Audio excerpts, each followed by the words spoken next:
Lecture du livre de Genèse au chapitre 16.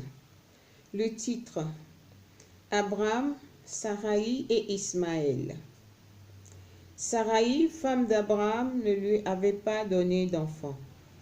Elle avait une servante égyptienne du nom de Agar. Et Saraï dit à Abraham: Voici que le Seigneur m'a empêché d'enfanter. Va donc vers ma servante. Peut-être que par elle, j'aurai un fils. Abraham écouta la proposition de Saraï. 10 ans après qu'Abraham se fut établi dans le pays de Canaan, Saraï, sa femme, prit Agar, sa servante égyptienne, pour la donner comme femme à Abraham son mari. Il alla avec Agar, qui devint enceinte. Quand elle se vit enceinte, sa maîtresse ne compta plus à ses yeux. Saraï dit à Abraham: Tu es responsable de l'injure qui m'est faite. C'est moi qui ai mis sur ton sein ma servante. Dès qu'elle s'est vue enceinte, je n'ai plus compté à ses yeux. Que le Seigneur décide entre toi et moi. Abraham répondit à Saraï: Voici ta servante en ton pouvoir. Fais-lui ce qui est bon à tes yeux. Saraï la maltraita et celle-ci prit la fuite.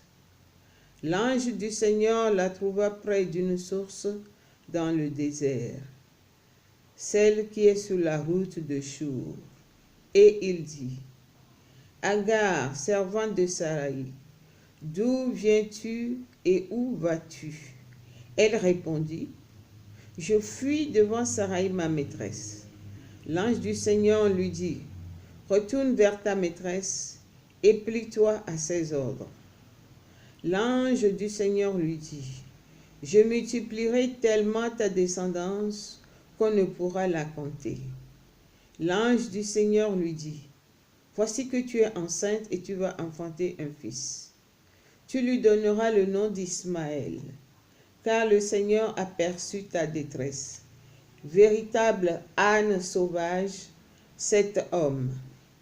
Sa main contre tous, la main de tous contre lui. À la face de tous ses frères, il demeurera. Agar invoqua le nom du Seigneur qui lui avait parlé.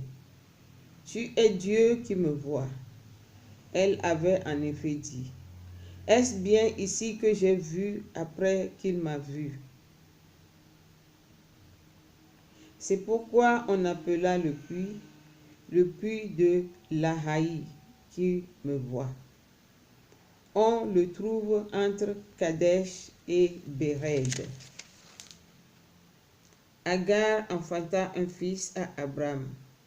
Il appela Ismaël le fils que Agar lui avait donné. Parole du Seigneur.